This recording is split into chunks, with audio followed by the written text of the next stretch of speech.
Halo semuanya, selamat datang kembali di channel YouTube aku, Rizka Trisnawati. Di sini aku akan melanjutkan dari video sebelumnya. Di sini aku akan Q&A, menjawab pertanyaan-pertanyaan dari teman ataupun adik kelas aku. Sebelumnya, terima kasih pada yang sudah bertanya. Semoga jawaban aku bisa membantu, bisa menjadi solusi juga buat kalian. Untuk pertanyaan pertama,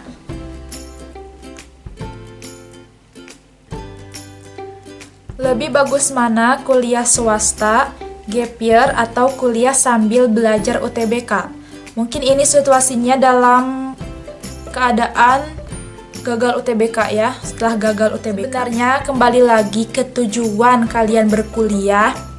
Kalau emang tujuannya yang penting pokoknya harus kuliah, dapat gelar, terus gak mau juga buang usia, ke swasta juga oke.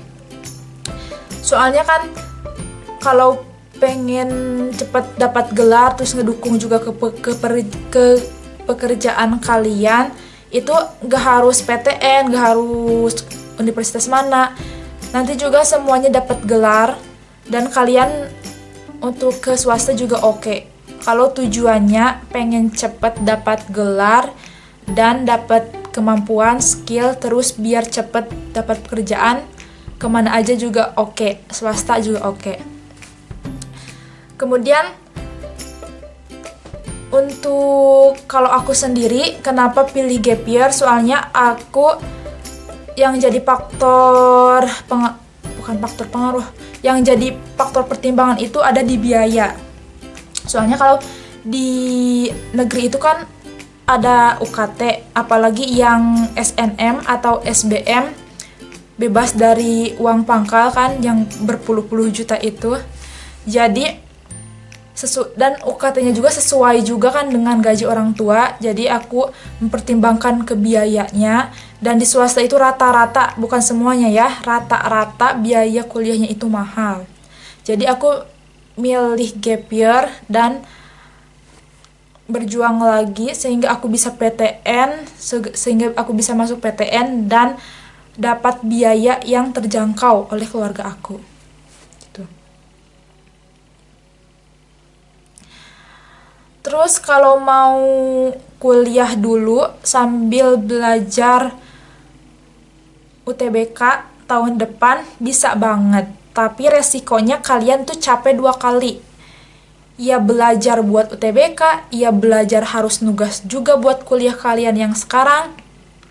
Tapi enaknya nanti kalau sekarang kalian kuliah dulu, misalnya kuliah di universitas ini, kemudian kalian belajar lagi buat UTBK, dan tahun depan UTBK lagi, dan kalian gagal, kalian bisa melanjutkan yang sekarang, yang kuliah sekarang gitu. Jadi gak harus buang-buang umur kalian, gak harus buang waktu kalian juga kan, yang setahun tinggal ngelanjutin. Itu sih pertanyaan kedua. Tantangan dan rintangan selama gap year. Mungkin aku sebutnya suka dukanya ya. Untuk suka dukanya aku sudah bahas di video kemarin, yaitu stres ada, kemudian minder juga ada.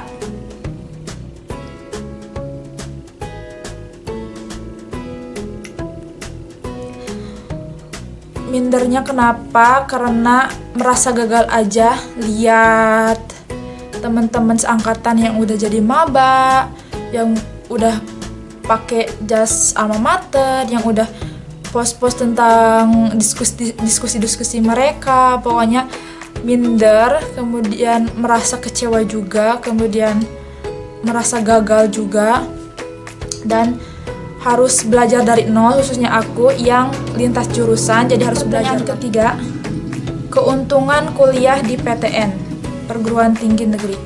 Mungkin untuk keuntungan mau baik di PTN ataupun PTS itu ada keuntungannya tersendiri, tapi aku coba bandingkan dari jalur masuk atau pendaftaran. Untuk PTN itu saingannya berat, bukan saingannya berat, lumayan ketat banget, soalnya kan satu Indonesia pengen ke PTN.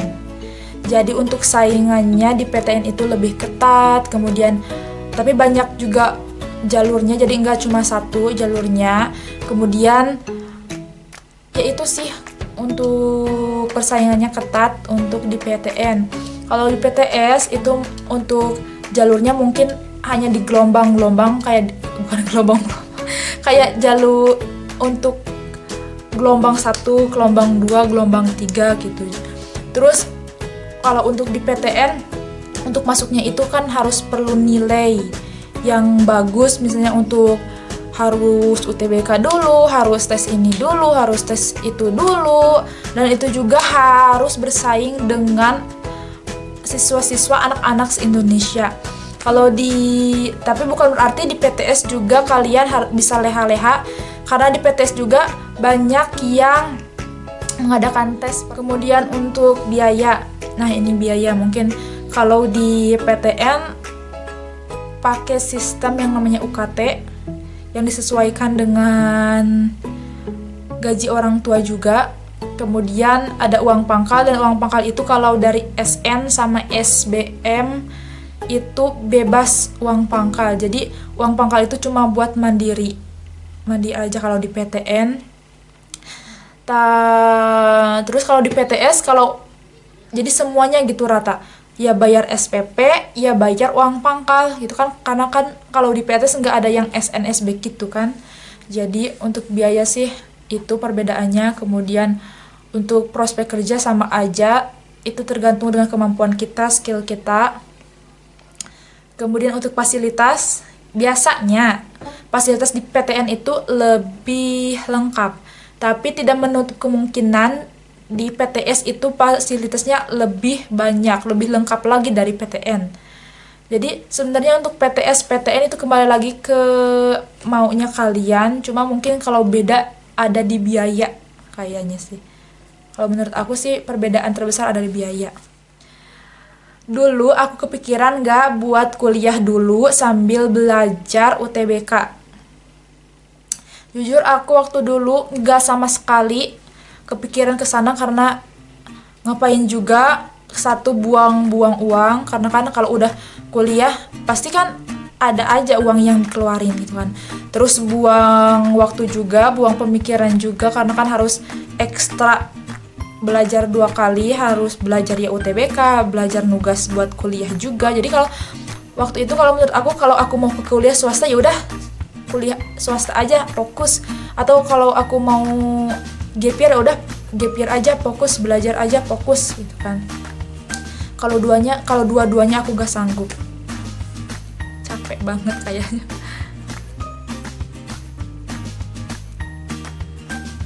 Pertanyaan kelima,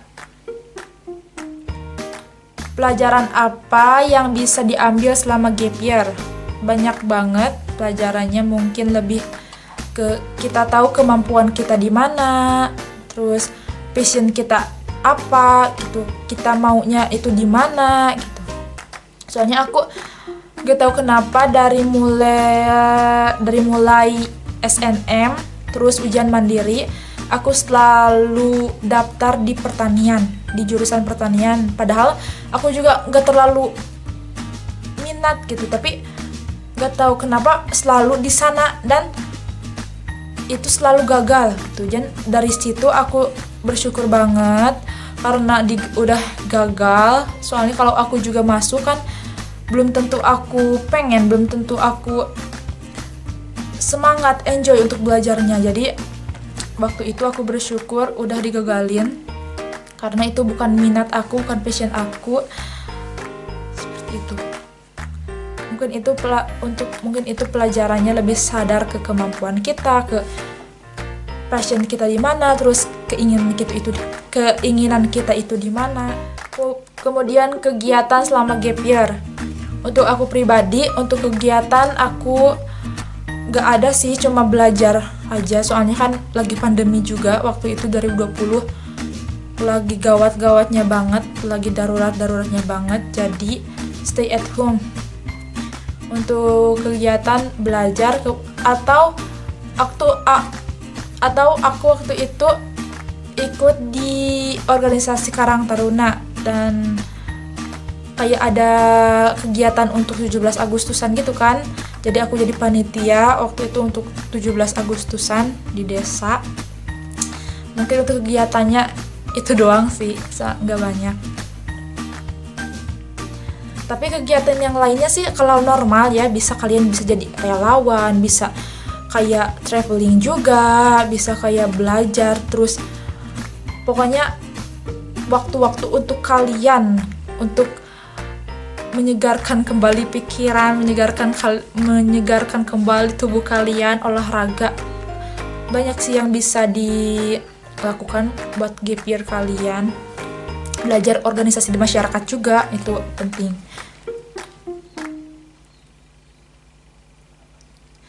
Kenapa kita merasa susah banget buat lolos SNM atau SBM atau ujian-ujian lainnya?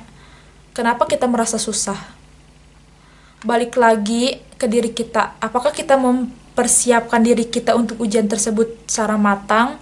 Cara memang sudah dipersiapkan banget? Terus kemampuan kita apakah sudah siap banget? Belajar kita? Kemudian strategi kita apakah sudah bagus banget? Kalau misalnya kita jawab iya sih, karena masih ragu-ragu atau kayak persiapannya juga enggak bagus banget, itu yang jadi masalahnya. Susah itu karena kita persiapannya juga nggak bagus. Karena kalau kita persiapannya merasa udah bagus, udah belajarnya udah maksimal, pasti kita nggak akan merasa susah.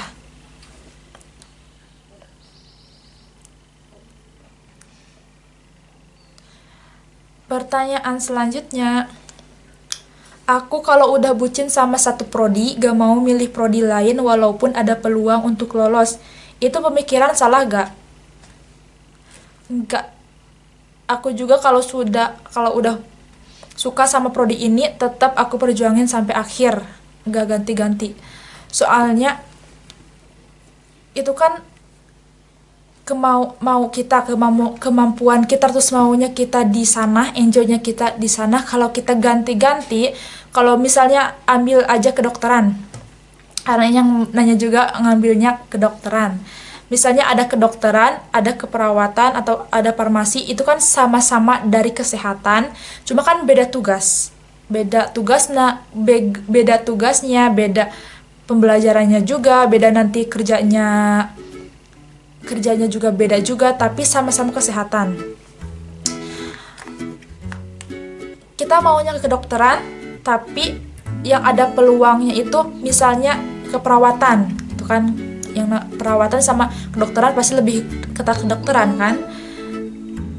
Tapi kita tetap mau milih kedokteran walaupun keperawatan ada peluangnya. Itu pemikiran nggak salah, soalnya balik lagi itu passion kalian, kemampuan kalian, enjoynya kalian di sana gitu. Jadi nggak salah banget menurut aku sih. Mungkin tadi pertanyaan-pertanyaan dan jawaban yang telah aku coba untuk jawab.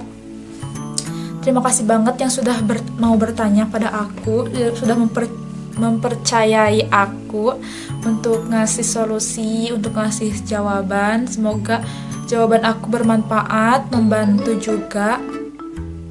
Dan aku cuma mau bilang buat kalian yang memutuskan untuk gap year, yang sudah gagal berkali-kali di SNM, SBM, ataupun ujian mandiri. Apalagi kan ujian mandiri harus ada uang pangkalnya yang berpuluh-puluh juta itu kan. Yang pokoknya untuk jalur mandiri kan untuk biayanya juga lebih mahal gitu kan.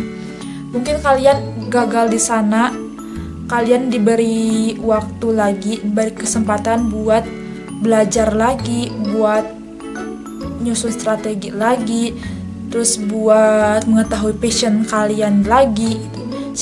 Siapa tahu nanti di tahun kedepannya kalian daftar lagi SBMPTN dan kalian lolos. Lumayan kan biayanya itu, yang tadinya harus bayar uang pangkal, di tahun kemudian kalian lolos gak harus bayar uang pangkal, kalian lolos, kalian bebas dengan yang namanya uang yang berjuta-juta itu. Itu adalah hikmah dari gap year, hikmah dari mengulang lagi, belajar lagi, mempersiapkan lagi. Itu sih dari aku mungkin. Thank you banget yang udah lihat dari awal sampai akhir. Mohon maaf apabila kan aku masih awal, masih pemula, jadi masih gugup banget, bicaranya masih belepotan banget. Mohon maaf. Sampai jumpa di pertemuan selanjutnya.